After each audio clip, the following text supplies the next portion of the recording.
The following are tools you will need to conduct a hand mix test: a scale, spatula, and mixing bowl, cement and water, emulsion, felt paper or paper towels, a timer, and a worksheet to record your mixture composition.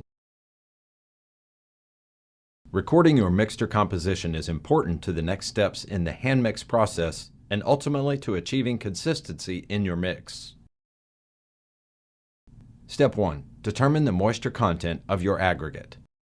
All determinations made are based on dry aggregate.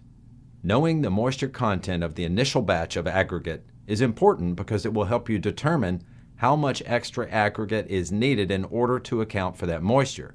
The goal is to have 100% dry aggregate.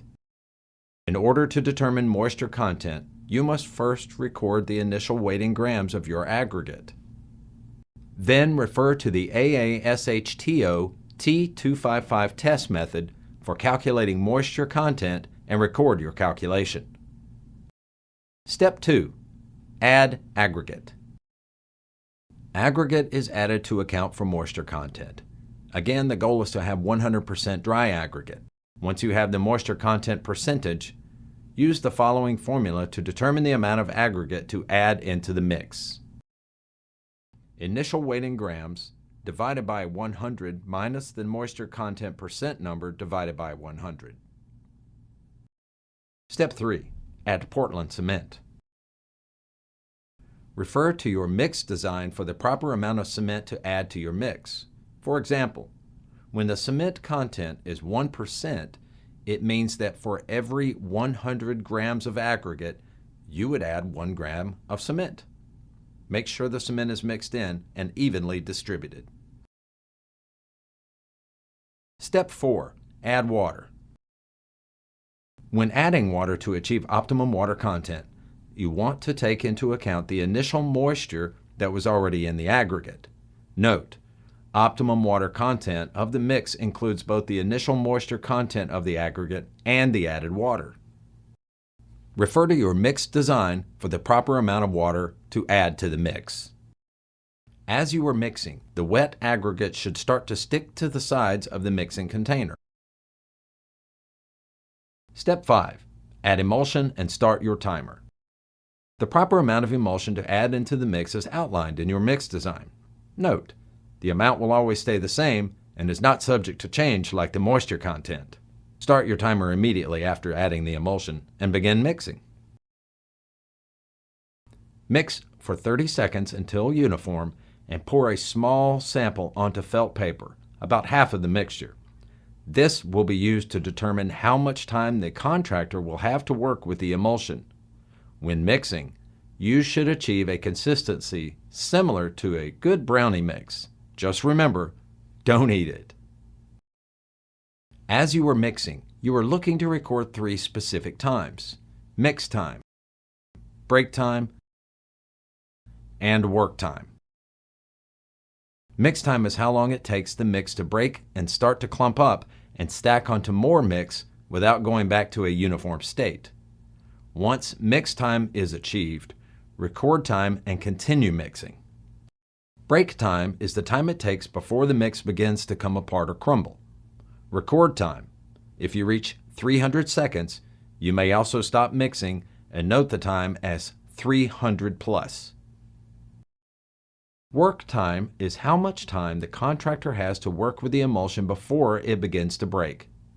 Recording work time is highly important for projects where contractors have to repair drag marks and move material around. Work time is determined using the sample previously poured onto felt paper. Make a line through the mix sample and repair it, repeating this step every 15 to 20 seconds until it can no longer be repaired without damage. Once the mix starts to get gravelly on top, you are at the end of your work time. Record time. Always make sure mix time, break time, and work time fall within the proper ranges of the established guidelines. All plants should have these guidelines. If the numbers are off, consult technical operations personnel or someone at the Paragon Technical Services lab. How do you know when you've achieved a good mix? With a dry mix, there is a coating, but it turns gravelly too quickly. The fluid content is inadequate and therefore a mix time cannot be determined. This mix would ravel off the roadway quickly. With a mix that is too wet, there is too much asphalt on the surface. When cut, fluid flows into the gap created. When settled, water and emulsion come out on top, leading to a tacky, sticky surface. If a contractor had to repair marks, they would only be moving emulsion and water, not aggregate. In this scenario, the issue is more than likely too much water. You would need to reduce the amount of water in the mix. A good mix has the proper amount of water added and there is no excess asphalt on the surface. The material sets and develops cohesion.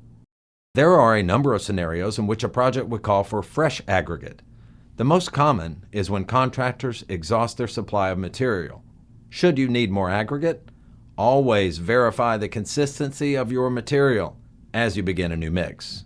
It is important to keep a sample of your previous material for comparison purposes. So, what happens if you receive a different aggregate to work with than what you originally used? Always compensate for moisture content. For example, aggregate with slightly higher moisture content would need a little more aggregate than your original hand mix. The rest of the mix steps and measurements should be followed in the same manner as your original hand mix.